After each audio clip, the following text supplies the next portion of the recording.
Si recuerdas, mi amado hermano, estamos estudiando y leyendo a la vez, paso a paso, y no va a ser la excepción el día de hoy. Vamos a leer con tranquilidad, vamos a leer varios textos, quizás no los abarquemos todos. Prefiero que vayamos a paso lento, pero seguro. Y estamos nosotros en Filipenses capítulo 3. Y no voy a hacer el recuento que he estado haciendo en cada predicación. Tú me vas a ayudar a hacer el recuento. Así que si has estado aquí, tú me vas a ir ayudando a hacer el recuento de los versículos 7, 8, 9. Vamos a tocar el 10 y unos versículos más adelante. ¿Amén? Así que si tienes tu Biblia, Filipenses capítulo 3. Y vamos a leer versículos 7 en adelante. Amén. Dice: pero cuantas cosas eran para mí ganancia, las he estimado como pérdida por amor de Cristo. Y ciertamente aún estimo todas las cosas como pérdida, por la excelencia del conocimiento de Cristo Jesús, mi Señor, por amor del cual lo he perdido todo y lo tengo por basura para ganar a Cristo, y ser hallado en Él, no teniendo mi propia justicia que es por la ley, sino la que es por la fe de Cristo, la justicia que es de Dios por la fe. A fin de conocerle, es lo que leímos el domingo anterior, a fin de conocerle y el poder de su resurrección, y la participación de sus padecimientos, llegando a ser semejante a él en su muerte, si en alguna manera llegase a la resurrección de entre los muertos. Prestemos atención porque es de lo que vamos a hablar, del versículo 12 en adelante. No que lo haya alcanzado ya, ni que ya sea perfecto, sino que prosigo por ver si logro asir o sujetar aquello para lo cual fui también asido por Cristo Jesús. Dice: hermanos, yo mismo no pretendo haberlo ya alcanzado, pero una cosa hago, olvidando ciertamente lo que queda atrás y extendiéndome a lo que está delante, prosigo a la meta, al premio del supremo llamamiento de Dios en Cristo Jesús. Amén.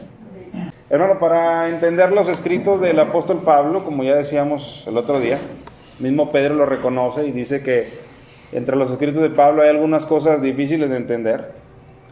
Para entender los escritos del apóstol Pablo hay que leerlo una vez, 2 veces, meditar, estar tranquilo, no estar a las carreras, avanzar si es posible un texto a la vez, medio texto, enlazar la idea anterior, identificar los por qué, los por tanto, identificar el para, ¿por qué? Porque eso va uniendo un texto al otro y nos da claridad. Entonces yo quisiera nada más que me fueran ayudando, hermano, para ver si vamos entendiendo lo que hemos estudiado hasta aquí, en las predicaciones anteriores. Nosotros a nivel general hablamos, hermano, de que íbamos a ver el ejemplo del apóstol Pablo y nos iba a ayudar a comprender cómo se puede llegar a una mentalidad correcta, cómo se puede cambiar la mentalidad que se tiene antes de conocer a Cristo y cómo adquirir una mentalidad cristiana correcta. Yo sé que todos aquí podemos decir que somos cristianos, pero no sé si todos tenemos una mentalidad cristiana correcta. Quizás pueda yo estar viviendo mi cristianismo a mi manera, y eso no es un cristiano como la palabra de Dios lo describe. Y vamos a ver, hermano, el ejemplo de Pablo. ¿Se acuerdan lo que hemos venido estudiando? En el primer versículo, en el 7, acuérdate, ¿qué fue lo que dijimos? Dice Pablo: pero cuantas cosas eran para mí ganancia en otro tiempo, las he tenido como pérdida. Ahí ya vemos un cambio en la mente. Y el propósito de esto, mis amados hermanos, sinceramente, es que si yo cambio mi manera de pensar, yo voy a poder ser capaz de cambiar mi manera de actuar, mi manera de vivir, mi manera incluso de sentir. Si soy una persona temerosa y con la palabra de Dios cambio mi manera de pensar, mi sentir va a cambiar, porque ya no voy a ser más una persona temerosa, voy a ser una persona confiada en Dios. Entonces todo radica, hermano, en que Dios me ayude a cambiar mi manera de pensar. Aquí estamos viendo un hombre que él decía: yo tenía muchas cosas que para mí eran ganancia, y ahora, oh sorpresa, las he estimado como pérdida. ¿Y cuál dijimos, hermanos, que han estado aquí en las predicaciones, que fue el cambio en él? ¿Qué fue lo que motivó ese cambio? El amor de Cristo. Cuando él comprendió el tamaño del amor de Cristo, siendo un pecador como tú y como yo, fue recibido a misericordia y también fue recibido sin ningún reproche. Cuando él era un perseguidor de la iglesia, ¿te acuerdas? Cristo le dijo, ¿por qué me persigues, Saulo, Saulo? Cuando se le apareció. No le hizo ningún reproche, simplemente le mostró su grande amor y este hombre quedó deslumbrado. De tal manera que lo que para él era ganancia, ahora él lo tiene como nada, como una pérdida. Y aquí yo me detengo, hermanos. ¿A cuántos de ustedes Cristo les ha dado menos amor que a Pablo? ¿A cuántos les ha dado menos amor? A ninguno. Porque las mismas cosas que deslumbraron a Pablo en cuanto al amor de Cristo hacia él, son las mismas, hermano, que nosotros hemos recibido. ¿O no nos perdonó el Señor todo? ¿O no lo hizo sin reproches también en nuestras vidas? ¿O no lo hizo aunque éramos nosotros también enemigos de Él? Así lo hizo. Por lo tanto, ahí empieza, hermano, el cambio de mente. Cuando tú eres capaz de observar el amor incondicional de Cristo hacia ti. ¿O sí te puso condiciones, hermano? Por eso digo incondicional. O sí te dijo, tienes que ser perfecto, tienes que ser santo, tienes que conocer todo de la Biblia y entonces te amaré. No, Él te amó. Dice Romanos, si siendo enemigos, hermano, si siendo enemigos, aún así, Dios su vida por nosotros. Entonces, es el amor de Cristo que a Pablo lo deslumbró y lo hace cambiar de lo que le era ganancia, ahora lo tiene por basura. Pero después del versículo 8 dice, y ciertamente aún estimo todas las cosas como pérdida por la excelencia del conocimiento de Cristo Jesús, mi Señor. O sea, no solamente lo que antes me era ganancia, lo he cambiado, sino también de aquí en adelante todo lo que venga en mi vida no se comparará jamás a la excelencia del conocimiento de Cristo Jesús. Lo que ya conozco y sobre todo lo mucho que deseo seguir conociendo de Cristo Jesús. Que dice Pablo, para mí es algo excelente. ¿Cuántos de ustedes, hermanos, pueden ver a Cristo Jesús con unos ojos de excelente? Él es excelente. El conocimiento limitado o ampliado que tengamos de Él es excelente. Es excelente porque en Él, como dice también Pablo, están escondidos todos los secretos del conocimiento y de la sabiduría. Por lo tanto, nunca habrá ningún otro conocimiento, ni siquiera que se compare a conocer a Cristo el Señor. Amén, hermanos. Y yo espero que nosotros nos sintamos motivados en conocerle. Amén. ¿Cuántos están motivados, hermanos? Les voy a hacerle dos preguntas. ¿Cuántos están motivados por conocer a Cristo? Amén. ¿Y cuántos leen la Biblia frecuentemente? Ya no empató, ¿verdad? Que ya no empató. Porque es la única manera que tú tienes de conocer a Cristo cuando tú lo lees en la Escritura. Entonces no es congruente que yo me diga, amén, quiero conocerle más. Pero donde tengo la oportunidad de conocerle, no lo busco. Entonces, sinceramente, mis amados hermanos, cuando yo no leo la Escritura con frecuencia, yo no muestro un hambre de conocimiento por Él. Solamente es una frase que digo en mi mente. Y eso lo conoce el Señor. Amén, hermanos. ¿O no, mis hermanos? O estoy hablando fuera de... Cuando yo tengo hambre de algo, si yo verdaderamente tengo hambre física, yo no voy a esperar a que alguien me venga a traer un plato de comida. Yo lo voy a buscar porque yo tengo una hambre. ¿Estamos de acuerdo? Pues si yo tengo hambre realmente de conocer a Cristo, yo sé dónde buscar conocer más de Cristo. Amén. Eso es lo que leímos en el versículo 8. Ya Pablo fue deslumbrado por el amor de Cristo y ahora está motivado por seguir conociendo más del Señor. Y luego en el versículo 9, bueno, la última parte del versículo 8, dice, y todo lo tengo por basura. Y dice, todo mi concepto de lo que yo antes era valioso lo he mandado a la basura con una finalidad. Dice, para ganar a Cristo. Y nosotros dijimos que no es que Pablo se sintiera merecedor de Cristo, sino Pablo quiere que su ganancia sea Cristo el Señor. Él quiere que eso sea su ganancia en su vida, para ganar a Cristo. Y otra cosa, y ser hallado en Él. Amén, hermanos. Él tiene estos dos objetivos en su vida. Yo quiero que mi ganancia sea Cristo y quiero ser hallado en Él. ¿Cuántos quieren ser hallados en Cristo? Si el Señor hoy toca tu puerta y te dice, te toca venir a mi presencia. Bueno, yo no sé tú, pero yo quisiera que ese día llegara estando yo en Cristo. Porque en Cristo es mi lugar seguro.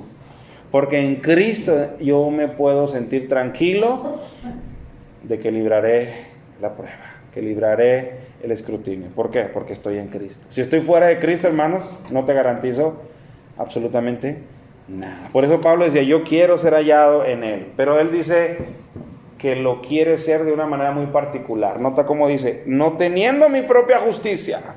Porque antes eso era lo que para él era ganancia, su propia justicia, su propia capacidad de obediencia a la ley, sus logros, sus méritos, su linaje. Lo que antes para mí me era ganancia, ahora lo tengo por basura. Por eso dice, no quiero mi propia justicia. Lo que antes yo pensaba que era lo que me daría salvación, y si lo trasladamos a nuestros días, hermano, las gentes de nuestros días piensan que lo que les da salvación es su moralidad o es su bondad. Cuando una persona muere, se le cataloga y se le dice, esta persona tan bueno, seguramente está en el cielo. ¿Por qué? ¿Por qué se le manda al cielo? Porque era bueno, era buena. ¿Eso sabes cómo se llama delante de Dios? Justicia propia. Por eso Pablo dice, no teniendo mi justicia propia, no quiero tener mis propios argumentos, no quiero tener mi maleta llena de mis propios argumentos que falsamente antes me daban seguridad. No, fíjate lo que él quiere tener. Dice, no teniendo mi propia justicia, que es por la ley o por la obediencia o por las prácticas, sino la que es por la fe de Cristo Jesús, la justicia que es de Dios por la fe. Si de algo quiero llenar mi vida, es de la justicia de Dios, que solamente se ve manifestada cuando yo deposito mi confianza y mi fe en Cristo Jesús. Y entonces lo que Él me regresa a mí es justicia. Soy contado por justo cuando me atrevo a depositar toda mi confianza en Cristo Jesús como mi Salvador. Y entonces, hermano, aunque como te dije hace rato, no soy inocente, aunque no sea inocente, soy revestido de la justicia de Cristo. Amén, hermanos. Y eso es lo que dice Pablo, así quiero ser hallado en Él, con la justicia de Cristo rodeándome. ¿Te acuerdas, hermano, de aquella parábola que Cristo hablaba cuando habla de unas bodas? Y dice que llenaron las bodas, y luego dice que el que hizo las bodas, o el papá del novio, dice que se asomó ahí a ver a los invitados. ¿Te acuerdas qué es lo que ocurre? Dice que encuentra a uno que no estaba vestido de bodas. Y se le acerca y le dice, amigo, fíjate cómo le dice, amigo, ¿cómo entraste aquí? ¿Cómo te colaste aquí? Porque no estás vestido de bodas, no estás dignamente vestido. ¿Qué quiere decir eso, hermano? Yo no puedo entrar a las bodas del Señor si no estoy vestido con su justicia. ¿Qué fue lo que ocurre en esa parábola con ese personaje que estaba en la boda, pero sin ser vestido adecuadamente? Cristo manda que vayan por él y lo echen fuera. ¿Y recuerda dónde? Al crujir y al llorar. Allá lo manda. ¿Por qué? Porque si estaba vestido. Yo creo que nadie se atrevería a ir a una boda desnudo. Si estaba vestido, pero no estaba vestido adecuadamente. ¿Por qué? Porque no estaba vestido con la justicia del Señor. Todos los que mueren, mis amados hermanos, y se van en su bondad y en sus buenas obras, son ese personaje que ha entrado a las bodas, pero no está vestido correctamente. Por lo tanto, tendrá que ser echado fuera. Así que, hermano, no quieras vestirte con tu propia justicia, ni con tus propios méritos, ni con tu propia forma de ser un buen cristiano, porque eso no te va a valer. Amén. Por eso Pablo dice, yo quiero ser hallado en Él, no teniendo mi propia justicia, de la cual antes me jactaba. Acuérdate que él dice, yo en la ley, dice, era irreprensible. Ahí está su propia justicia. Ahora ya lo entendió, ahora ya él la quiere lejos de él mismo. Amén, hermanos. Y luego lo que nosotros estudiamos el domingo, él dice, versículo 10, a fin de conocerle. Fíjate su finalidad. Yo lo tengo todo por basura. Yo quiero ser hallado en Él. Yo quiero que Él sea mi ganancia con una finalidad. Yo quiero seguirle conociendo. Fíjate cómo dice, a fin de conocerle. O sea, ya le conozco, pero quiero todavía seguir conociéndole más. Pero hay otro aspecto que Pablo dice, quiero conocer experimentalmente de Él, no solo teóricamente. Y lo leímos el domingo. A fin de conocerle y el poder de su resurrección. Dice Pablo, yo quiero sentir en mi vida la experiencia de ese poder que a Cristo lo levantó de entre los muertos. Es el poder de Dios. Dice Pablo, yo lo quiero sentir también en mi vida, porque yo no estoy muerto, como tú tampoco estás muerto. Pero ¿verdad que conoces tus debilidades? hermano? ¿Verdad que conoces tus carencias? ¿No te gustaría experimentar el poder de Dios que tuvo la capacidad de levantar a Cristo Jesús de entre los muertos? ¿No que te gustaría experimentar qué es lo que puede hacer en tu vida? ¿Qué es lo que puede hacer en tus carencias, en tus temores, en tus incapacidades? Bueno, Pablo dice, eso es lo que yo quiero experimentar. Quiero saber del poder de Dios que levantó a Jesús de los muertos, pero lo quiero sentir en mi vida, ayudándome en mis debilidades, en mis carencias. Eso es lo que quiero de aquí en adelante. Amén, hermano. Y eso es lo que predicamos hasta el domingo. Y luego dice, y no solamente eso, dice, y el poder de sus padecimientos. Yo quiero, dice Pablo, sentir también los padecimientos que él tuvo. Y no se refiere para nada a los padecimientos de la cruz, porque no es que Pablo se quiera subir a una cruz también y que lo azoten, no. Él quiere sentir los padecimientos que Cristo sintió cuando él caminaba en esta tierra y veía el pecado. Cuando él veía el pecado le dolía. Hermanos, una pregunta. Aquel versículo más corto que se encuentra en la Biblia, ¿quién lo saben cuál es? Jesús lloró, ¿verdad que sí? ¿Y en qué momento está ese texto? En la muerte de Lázaro. ¿Y por qué lloró? Bueno, ¿por qué lloró si él sabía lo que iba a hacer?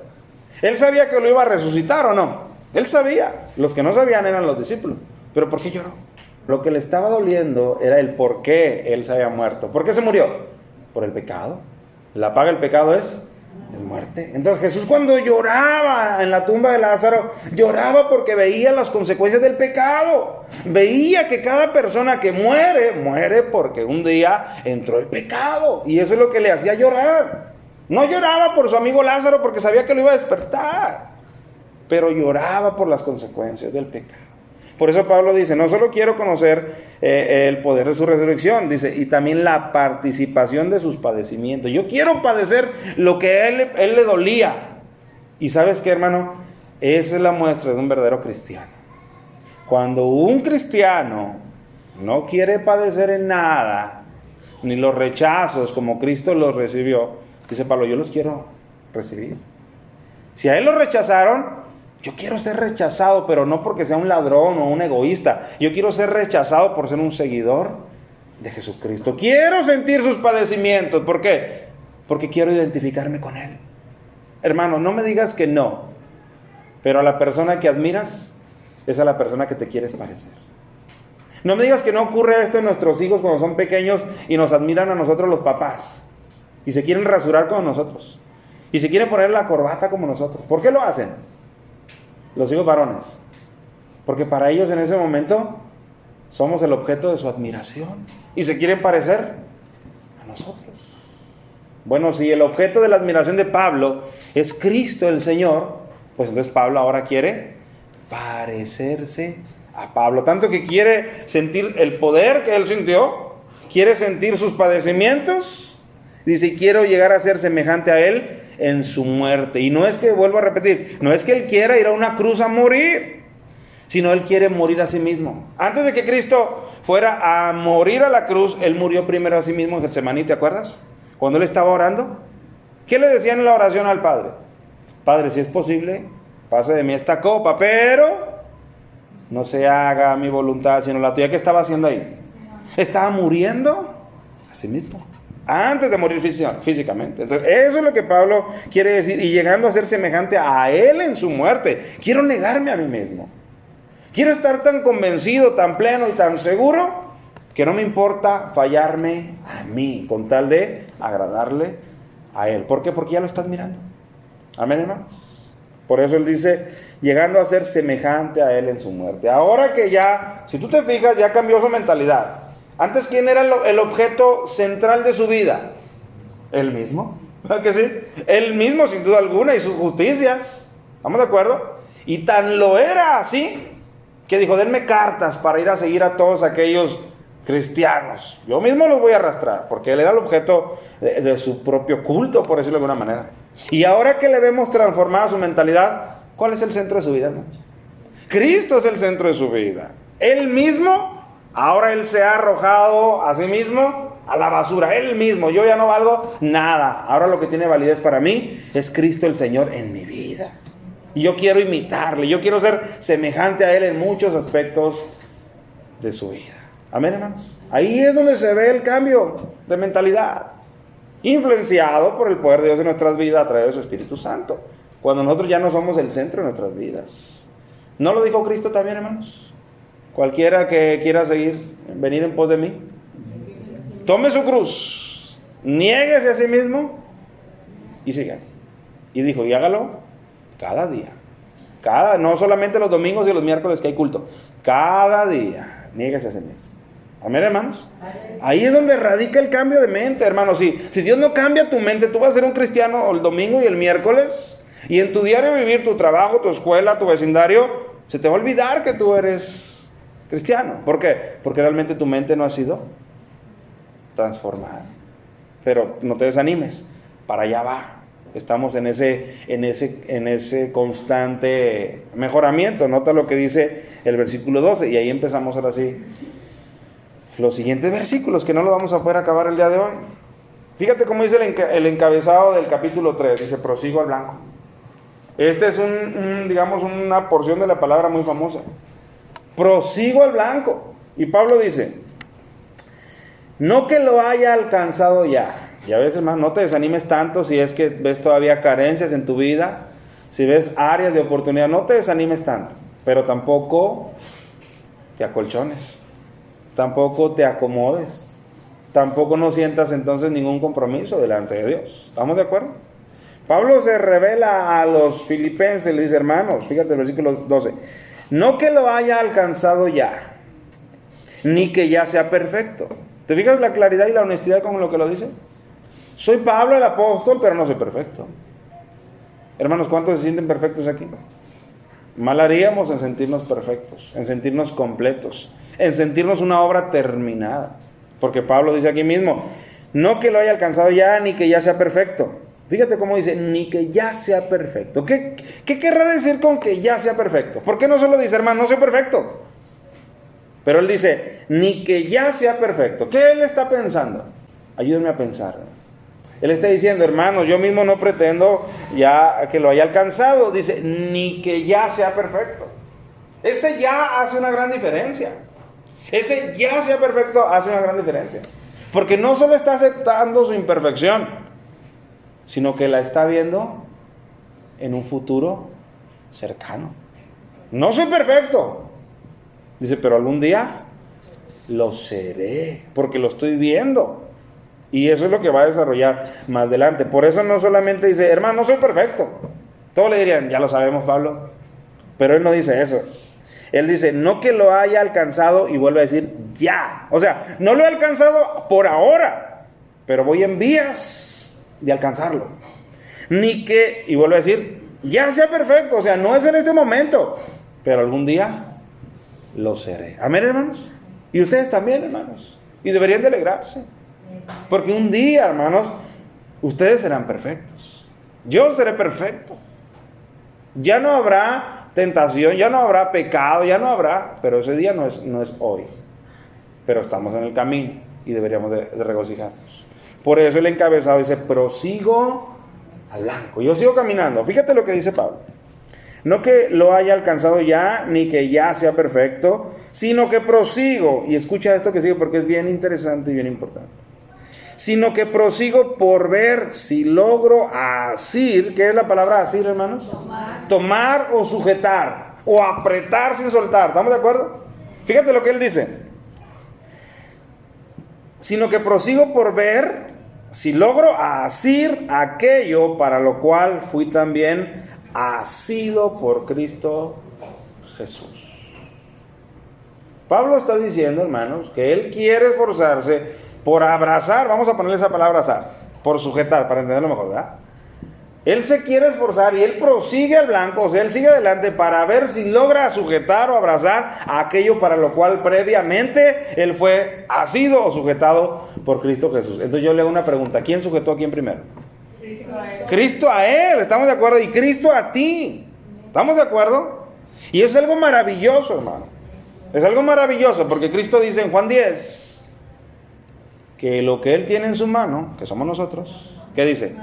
Nadie lo puede arrebatar de mi mano. Dice, porque mi Padre que me las dio es mayor que todos. Y habla de sus ovejas. Y habla de los suyos. Entonces los suyos estamos asidos en su mano, sujetados en su mano. ¿Estamos de acuerdo? Y de entrada, eso debería de calmar y debiera de calmar toda especulación de pérdida en nuestras vidas, porque estamos sujetados por Él. ¿Amén, hermanos? Y Pablo lo ha comprendido. Pero Pablo dice, yo quiero ver si logro sujetar aquello para lo que fui sujetado. O sea, él dice y sabe, yo tengo un propósito en la vida. Yo tengo un propósito porque para eso fui sujetado por Cristo, para un propósito en la vida. Y yo quiero esforzarme por ver si logro abrazar o completar o realizar ese propósito por el cual fui sujetado por Cristo en la vida. Porque si no, díganme ustedes, hermanos, vamos a hacer este ejercicio. ¿A qué se refiere Pablo en el versículo 12 cuando dice, no que lo haya alcanzado ya? ¿Qué? ¿Qué es lo que él dice que no ha alcanzado ya?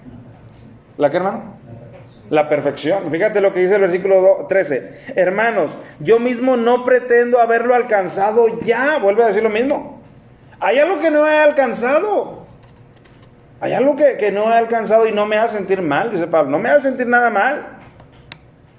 Pero quiero que sepan que voy en camino, que me estoy esforzando.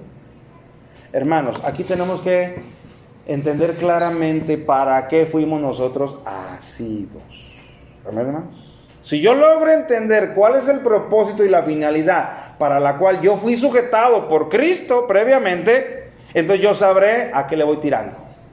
Yo sabré hacia dónde voy caminando. Amén, hermanos. Si no, de otra manera, yo estaré equivocado, porque muchos pudiéramos pensar, y es un pensar incompleto. Alguien pudiera decir, hermano, yo fui sujetado por Cristo para ser salvado por Él. Y definitivamente yo te diría, amén. Fuimos sujetados por Él para ser salvados por Él, sin duda. ¿O no, mis hermanos? Para eso fuimos sujetados, para ser salvados. Pero ¿y qué del lapso entre que nos sujetó y el día que seremos completamente salvados y glorificados en su presencia? ¿Qué de ese lapso? ¿Qué de ese tiempo? ¿Qué de esos años? Porque no sabemos si sean años, si sean meses. Y entonces, ¿qué hay con ese tiempo? Si yo solamente, hermano, en mi mente, quiero ser claro, si yo solamente considero que yo fui asido o sujetado por Cristo para ser salvado, ¿qué hay en ese lapso entre que se culmina o se termina esa salvación para mí? Entonces ya no tengo nada que hacer en mi vida. Entonces me tengo que sentar en una esquina de brazos cruzados y decir, al cabo fui sujetado por Cristo para salvación, aquí la voy a esperar. ¿Tú crees que esa debe ser mi posición y mi postura? No, mis amados hermanos. Claro, todos nosotros fuimos asidos o sujetados por Cristo para salvación, y eso debería provocarnos un amén, gracias a Dios, gloria a Dios, porque para eso me sujetaste. ¿Estamos de acuerdo? Pero hay un inter, hermano. Entre que ese día llega, hay un inter y una responsabilidad en mi vida. Porque nota cómo Pablo dice. Él dice, sino que prosigo por ver si logro asir. Él no está hablando de la salvación. Él no está hablando de la salvación, porque la salvación yo no puedo hacer nada para yo salvarme a mí mismo. Y Pablo está hablando de que él quiere hacer algo para ver si logra asir. O sea, él está hablando de un esfuerzo propio, un esfuerzo humano. Y tú sabes que para la salvación, yo no puedo hacer nada para salvarme a mí mismo. Ni le ayudo a Cristo, ni le estimulo a Dios para que me salve. Él me salva completamente. Entonces no se está refiriendo específicamente a la salvación. Hay un inter, y yo quisiera que nosotros entendiéramos ese inter. Hermano, lo define, dice, la perfección. Ser perfectos, ser completos. ¿Estamos de acuerdo? Pero ¿qué les parece si volvemos a leer nuevamente el texto que yo leí hace un poquito cuando di agradecimiento? Que leímos en 1 Corintios. Vayan a 1 Corintios. Es la santificación. Pero déjanos leerla, ¿qué te parece? Para que nos quede claro. Fíjate el inter que hay entre que se culmina mi salvación. Porque, hermano, fui salvado en el pasado, cuando Cristo llegó a mi vida. Estoy siendo salvado en este momento, porque Él me sigue sosteniendo en salvación. Y seré completa y totalmente salvado el día de mañana cuando Cristo se manifieste. ¿Estamos de acuerdo en eso? Pero mientras llegue ese día, ¿qué? Bueno, vayan a 1 Corintios capítulo 1, los primeros versículos. Fíjate el saludo de Pablo. En el saludo de Pablo nos lo revela. Dice Pablo a los Corintios, capítulo 1, verso 1, en su primera carta. Dice: Pablo, llamado a ser apóstol de Jesucristo por la voluntad de Dios, y el hermano Sóstenes. Dice: a la iglesia de Dios que está en Corinto. Ahí está identificándose, digamos, el emisor y también el destinatario. ¿Amén? ¿Quién es el emisor? Pablo. ¿Quién es el destinatario? La iglesia de Corinto. Y luego el mensaje. Bueno, sigue todavía describiendo al destinatario. Dice: a los santificados en Cristo Jesús. Fíjate cómo les llama. No les dice a los que están en proceso de ser santificados. No. Les habla y les dice a los que ya fueron santificados en Cristo Jesús. Cada uno de nosotros, hermano, cuando recibimos la sangre del Señor Jesucristo, fuimos santificados. Fuimos perdonados de nuestra culpabilidad y fuimos limpiados. ¿Cuántos dicen amén? ¿Y cuántos lo saben? ¿Y cuántos se gozan? Fuimos santificados el día que Cristo llegó a nuestras vidas. No a medias, completamente. ¿Amén, hermanos? Por eso él se atreve a describir a los corintios de esta manera. A los santificados, ¿dónde? En Cristo Jesús. ¿Te fijas cómo cobra sentido lo que Pablo dice? Yo quiero ser hallado en Cristo Jesús, porque yo sé que en Cristo Jesús yo soy santificado. Pero luego les dice: llamados a ser santos, con todos los que en cualquier lugar invocan el nombre de nuestro Señor Jesucristo. Ahí está. ¿Para qué fuimos asidos? Entre otras cosas, que la vamos a ver el domingo. Fíjate bien. Él les llama a los corintios santificados, pero luego les dice: Corintios, nosotros hemos sido llamados a ser santos. ¿Cómo? Pudiera decirle un corintio: pues no, que ya somos santificados, que fuimos limpiados y fuimos apartados, pero somos llamados a vivir una vida en santidad. Y la santidad, mi amado hermano, es progresiva. Somos llamados, y esta palabra nos estimula a saber que aunque Él es soberano, tú eres responsable. Amén, hermano, fíjate bien. Aunque Él es soberano de la salvación, Él determina darte una responsabilidad. No en tu santificación, porque esa ya lo logró Él, pero sí en tu vida de santidad hasta que llegue la perfección. ¿Estamos de acuerdo? Por eso Pablo le dice a los corintios, a la iglesia de Dios que está en Corintio, a los santificados: esto ya ocurrió en Cristo Jesús. Por lo tanto, tú puedes considerarte limpio y apartado para Dios.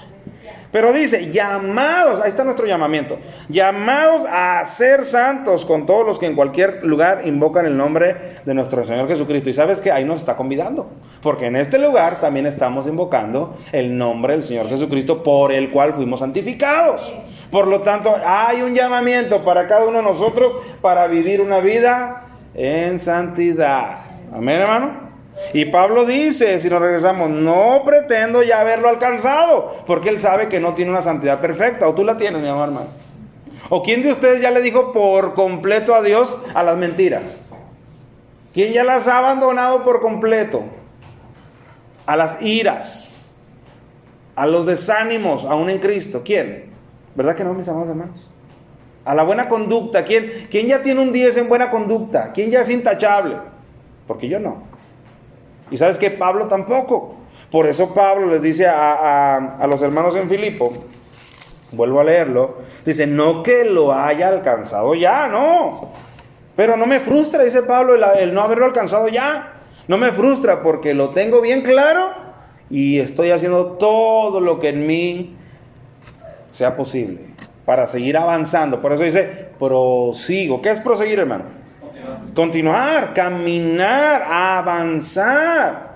Sería una lástima completa, ahí sí, una lástima, que nosotros después de 5 años escuchando predicaciones, congregándonos, sintiendo la presencia, conviviendo, no hayamos avanzado ni 1 centímetro de lo que éramos espiritualmente, ni 1 centímetro de lo que éramos hace 5 años. Sigo teniendo el mismo rencor que le tenía a la misma hermana de hace 5 años por el mismo resentimiento de hace todavía más años para atrás. Y le sigo teniendo el mismo resentimiento. Eso es una pena porque fueron 5 años tirados a la basura donde no avancé ni un centímetro. Y Pablo no está diciendo eso. Pablo dice, prosigo. Dice, yo estoy avanzando, yo estoy caminando, no soy perfecto. Y descansen, hermanos. Dice Pablo a los Filipenses, descansen. Cada vez que ustedes vean su imperfección, descansen, porque yo tampoco soy perfecto. Porque no lo vamos a lograr en esta vida. Quiero que te quede claro, no vamos a lograr la perfección en esta vida. Eso será en la glorificación, cuando recibamos un cuerpo incapaz de pecar. Amén, hermano. Así que esto debe darte descanso, pero no tanto. Descanso, pero no tanto, porque a lo mejor tú puedes decir, qué peso, y después ir a tirarte un colchón y decir, estoy de vacaciones, porque al final de cuentas, en esta vida no lo voy a lograr. Tú tienes que esforzarte, hermano. Amén. Vamos a leer unos versículos paralelos a este mensaje. Miren, vayan a Pedro. Primera de Pedro 1:14. Dice, como hijos obedientes, nos está hablando a nosotros, ¿verdad que sí, hermanos? Como hijos obedientes, no os conforméis a los deseos que antes tenías, estando en vuestra ignorancia. ¿Qué nos está diciendo? Tiene que haber un cambio en tu mente, un cambio en tu manera de pensar, en ver la vida, porque dice, no te conformes a la manera en que antes vivías. Y luego dice, sino como aquel que os llamó es santo, ahí está el llamamiento que ya leímos ahorita, sino que aquel que os llamó es santo también, sed también vosotros santos en toda vuestra manera de vivir. Amén, hermano. Claro, Dios está poniendo la vara alta, pero sabe que no la vamos a alcanzar. Pero la pone alta, ¿sabes para qué? Para que te esfuerces, mi amado hermano. ¿Qué pasaría si Dios pusiera la vara a la mitad o abajo? Al cabo ya sé que eres carne y la carne es débil, como tú dices. Porque así decimos, ¿verdad que sí? La humanidad, la carne es débil, Dios. Y Dios lo sabe. ¿Qué pasaría si Dios pusiera la vara abajo? Nos aprovechamos, como muchas veces lo hacemos. A veces abusamos de la gracia. Abusamos de la gracia porque sabemos que Dios es perdonador, que Dios es misericordioso. Y decimos, déjale, doy más motivos a Dios para que siga siendo misericordioso conmigo. Eso no es algo, hermano, grato delante de Dios. Pablo dice a los romanos, ¿qué? Perseveraremos en el pecado para que la gracia abunde, porque sabemos que donde abundó el pecado, sobreabundó la gracia. Pero dice, entonces por eso vamos pues a pecar, para que Dios, su bondad se haga más notoria. No, dice, de ninguna manera. En ninguna manera, porque los que hemos muerto al pecado, ¿cómo viviremos aún en él? ¿Estamos de acuerdo, mis hermanos? Por lo tanto, hay un llamado para cada uno de nosotros, y Pablo lo está explicando. Vivamos una vida, en santidad. Esfuérzate, no lo vas a lograr perfecto. Pero ya Pablo te dijo, no te decepciones porque ni yo tampoco lo he alcanzado. Pero no te acomodes tampoco, tienes que vivir esforzado. Es la única manera, hermano, que Dios nos mantiene ocupados en esta vida, haciéndonos esforzar en la santidad, porque de otra manera nos convertimos en cristianos ociosos y perezosos. Y eso es consecuente delante de Dios. Por eso dice ahí donde estamos leyendo en Pedro, sed santos porque yo soy santo. Y si invocad por Padre, ¿cuánto lo invocan, hermano? Cuando tienen necesidades, problemas, angustias, ¿cuánto lo invocan? Bueno, ahí nos habla a nosotros. Y si invocáis por Padre a aquel que sin acepción de personas juzga según la obra de cada uno, conducíos en temor todo el tiempo de vuestra peregrinación. ¿Cuánto dura nuestra peregrinación? Pues toda la vida. Amén. Toda la vida esa es nuestra peregrinación. ¿Y qué nos demanda Dios? Vive con temor y temblor delante de mí. No te estoy pidiendo perfección, porque no la vas a lograr. Pero te estoy pidiendo un esfuerzo porque te estoy dando la capacidad de que lo des. ¿O no, mis hermanos? ¿Sabes por qué Dios está tan seguro que tenemos la capacidad de darlo? No porque cree que somos súper obedientes, sino porque ha puesto su espíritu en nosotros. Por eso está seguro que lo podemos dar, porque el espíritu que está en nosotros es el que nos va guiando a ir haciendo la voluntad que a Él le agrada. Por eso es que nos lo pide. ¿Estamos de acuerdo, hermanos? Entonces, lo que Pablo está diciendo... yo prosigo al blanco, no lo he alcanzado, no lo pretendo alcanzar en esta vida, pero tampoco me voy a quedar con los brazos cruzados y que llegue solo. Yo prosigo a ver si logro asir o sujetar aquello para lo cual primeramente fui sujetado por Cristo. Y eso es en lo que tú más te deberías de gozar. Porque si fuiste sujetado con Cristo, no hay poder humano, hermano, que pueda abrir su mano para que Él te suelte. Amén, hermano. Y la Biblia dice que el que comenzó en nosotros la buena obra, la perfeccionará hasta el día de Jesucristo. Por lo tanto, cada día Él sigue trabajando. Cada enseñanza, cada vez que tú asistes, Él sigue trabajando. Amén, hermanos. Y eso es motivante. Eso es para regocijarse y decir, gracias a Dios, porque no he llegado a la meta, pero estoy en el camino y estoy avanzando. Ayúdame a no querer quedarme sentado en el camino. Quiero que tú sigas obrando en mi vida. Amén, hermanos. Otro versículo, mira, en Filipenses donde nosotros estamos leyendo. Fíjate lo que dice Filipenses capítulo 1 y versículo 27. Dice Pablo a los filipenses: solamente que os comportéis como es digno del Evangelio de Cristo. ¿Es glorioso el Evangelio de Cristo, hermanos? Sin duda, porque Pablo dice que es el poder de Dios para salvación. ¿Qué sería de tu vida si nunca hubieras oído el Evangelio? Pues serías el asistente a una secta nada más, o a una religión, porque el Evangelio es lo único que trae salvación a nuestras vidas. Por lo tanto dice, compórtense como es digno del Evangelio. Y si el Evangelio es glorioso, que nuestro comportamiento y conducta también lo sea. ¿O no, mis hermanos? Porque no es coherente que el Evangelio sea glorioso y que mi vida sea, ¿cómo decirlo para que no se haga mal? Que mi vida sea, pues algo muy, muy abajo, algo no digno. Por eso él dice, solamente que os comportéis como es digno del Evangelio de Cristo, para que sea que vaya a verlos o que esté ausente. Fíjate lo que dice Pablo: oiga de vosotros que estáis firmes en un mismo espíritu y combatiendo unánimes por la fe del Evangelio. Eso es lo que Pablo pide. Yo me quiero regocijar en una cosa, ya sea que vaya a verlos, porque acuérdate que estaba en prisión, ya sea que vaya a verlos o que esté ausente, yo quiero oír de ustedes una cosa: que están firmes en un mismo sentir y combatiendo unánimes en el Evangelio. Y dice todavía de pilón, el 28, y en nada intimidados por los que se oponen. ¿Qué cualidades, no, hermano? Y son las cualidades que tú y yo debemos y podemos tener. No te intimides. Sigue en un frente común con tus hermanos. Sigue combatiendo por el Evangelio. Y el primer lugar donde tú tienes que combatir por el Evangelio es en tu corazón. A veces, hermano, queremos combatir en el Evangelio en las vidas de otras personas, pero a veces en nuestro corazón hemos dejado de combatir y el Evangelio no nos motiva, el Evangelio no nos anima, el Evangelio no nos hace gozarnos. Entonces ahí primeramente tenemos que combatir en el Evangelio en nuestras propias vidas. Amén, hermanos. Entonces esto es lo que Pablo está diciendo. Volvámonos a donde estamos estudiando.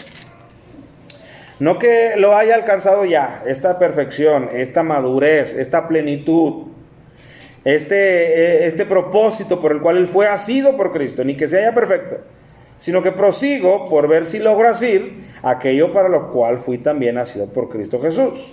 Hermanos, yo mismo no pretendo haberlo ya alcanzado, pero una cosa hago. Fíjate bien, eso es bien interesante. A veces, como te digo, queremos leer todo un capítulo y no nos damos cuenta. Es como cuando tú pruebas una comida, hermano, y lo que quieres es acabarla en vez de empezar a degustarla e identificar su sabor. Ah, tenía mantequilla, tenía tal o cual ingrediente. Fíjate cómo estos textos están para degustarlos. Porque dice, yo mismo no pretendo haberlo alcanzado, pero una cosa hago. Pero una cosa hago es importante. ¿Qué nos dictamina que él diga una cosa hago? Que se esfuerza. Una cosa hago. Y yo escuchaba, hermano, una prédica de este texto y me gozaba grandemente por el ejemplo que el predicador ponía. Decía, es como un deportista. Imagínate un tenista. Un tenista, ¿estamos de acuerdo? Que le arroja el contrincante la pelota con la raqueta. ¿Qué tiene que hacer, hermano? Devolverla. Pero tiene que estar concentrado.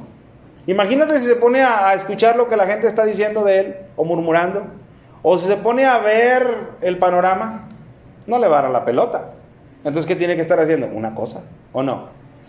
Una cosa, concentrarse.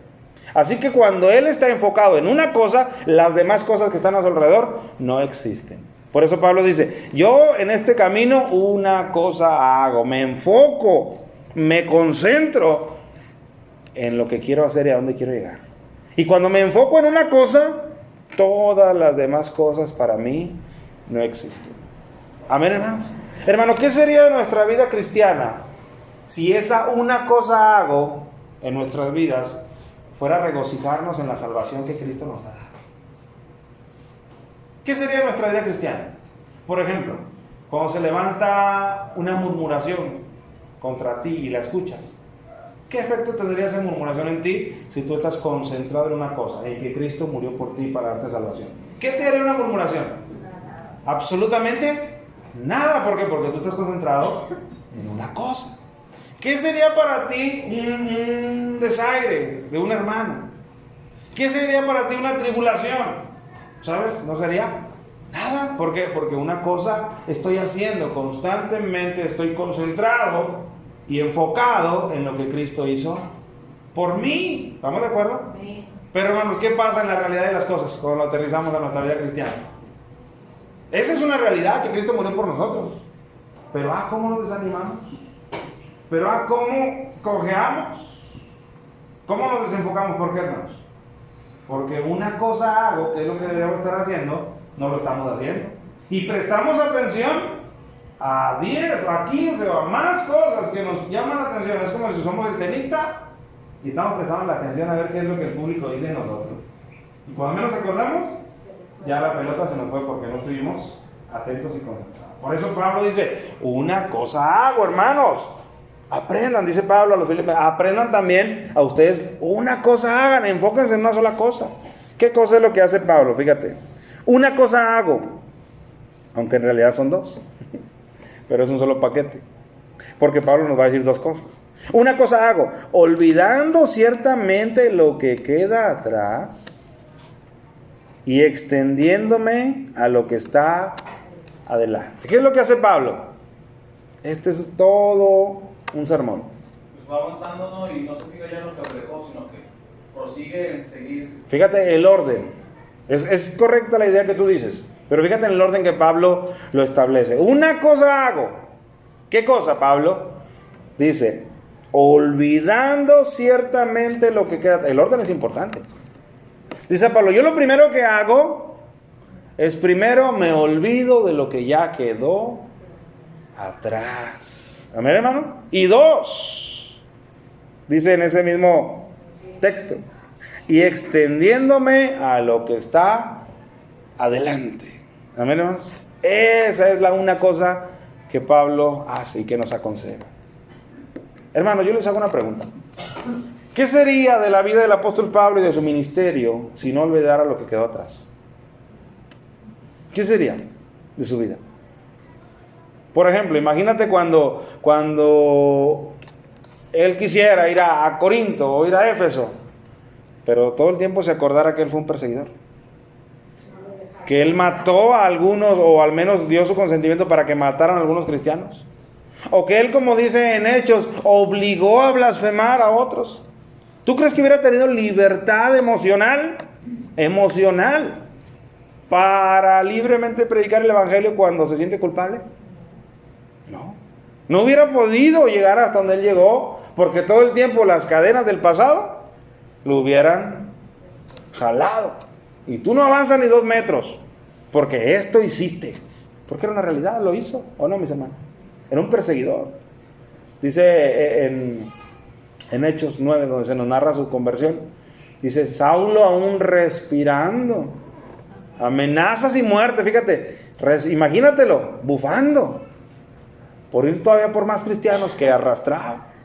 Si él no hubiera aprendido a poner en el pasado esa sección de su vida, ¿tú crees que hubiera podido avanzar?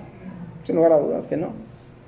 Si él no hubiera puesto su egoísmo o su orgullo religioso en el pasado, ¿tú crees que hubiera podido avanzar? No hubiera podido.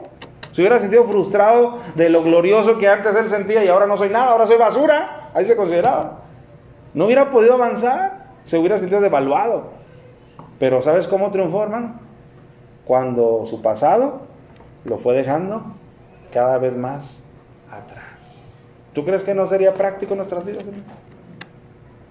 Hermano, es que dolió. Hermano, es que no puedo olvidar. Yo sé que hay situaciones así, pero al final de cuentas, ¿quién te está aconsejando, hermano? ¿Pablo realmente? ¿O quién te está aconsejando? Es Dios el que te está aconsejando. Es Él el que te está aconsejando. Una cosa haz, ciertamente olvidando lo que queda atrás, dice, y extiéndete. Fíjate, imagínate esa palabra, extiéndete. ¿Qué es extenderse? Estirarse, o sea, no es tampoco muy fácil seguir adelante, pero yo me estiro. Yo hago mi máximo esfuerzo, te decía el otro día, cuando hablamos un poquito de esto. Esos corredores de 100 metros, cuando les queda los últimos 5 metros, ¿cómo le hacen, hermano? Hasta sacan el pecho, sacan la nariz. ¿Por qué? Porque a veces por una nariz ganan la carrera. Y Pablo dice, yo me estoy extendiendo hacia adelante, así. Es lo que él está haciendo. O sea, no es fácil, pero sin embargo es posible, porque Dios está con nosotros. Amén, hermano.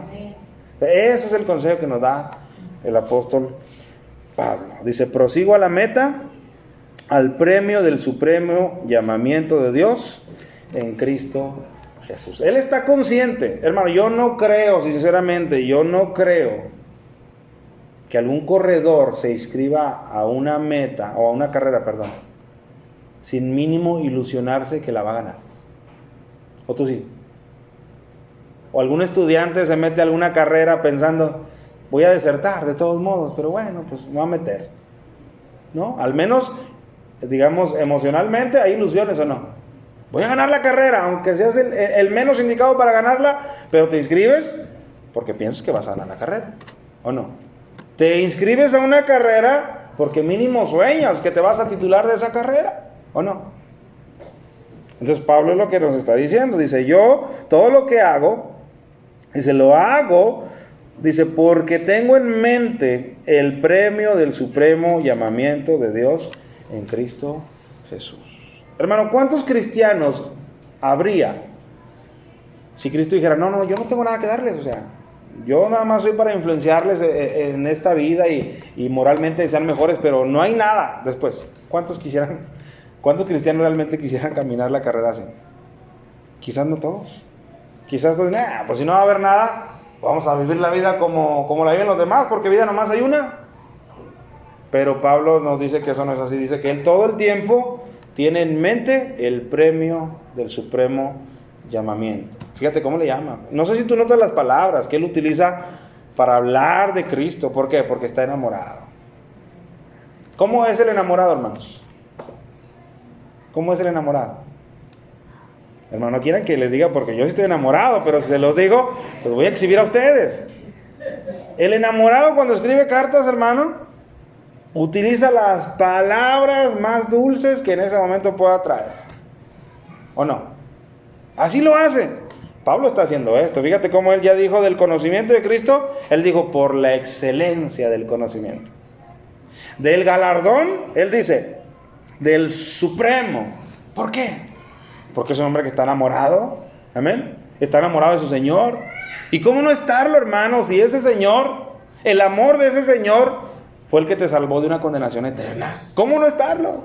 Amén, hermano. Por lo tanto, para cerrar, hermanos, ¿cómo se cambia una mentalidad? ¿Cómo? Sin lugar a duda, cuando te enfocas en el amor de Cristo hacia ti. Y nunca nadie te va a amar. Nunca nadie te va a amar.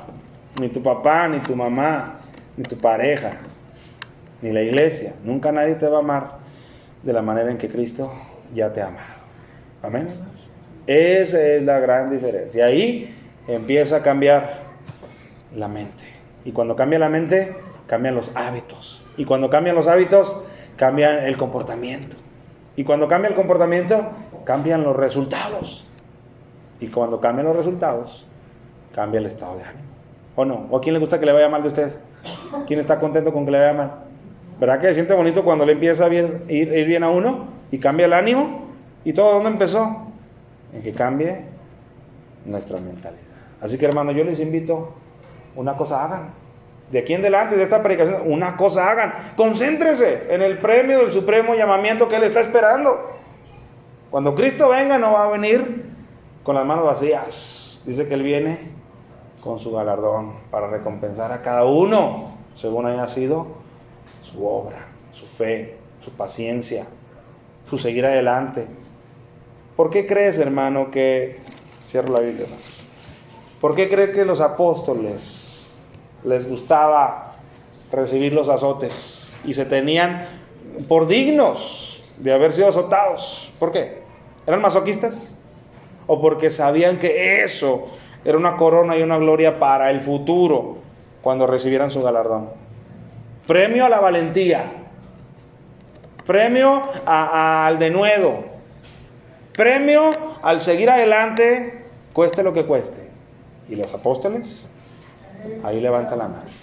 ¿Tú y yo la iremos a levantar, hermano? Yo espero que sí. Así que mi invitación es, hermano, prosigue hacia la meta. Sigue avanzando, no te frustres porque no lo has conseguido, ni Pablo lo había conseguido.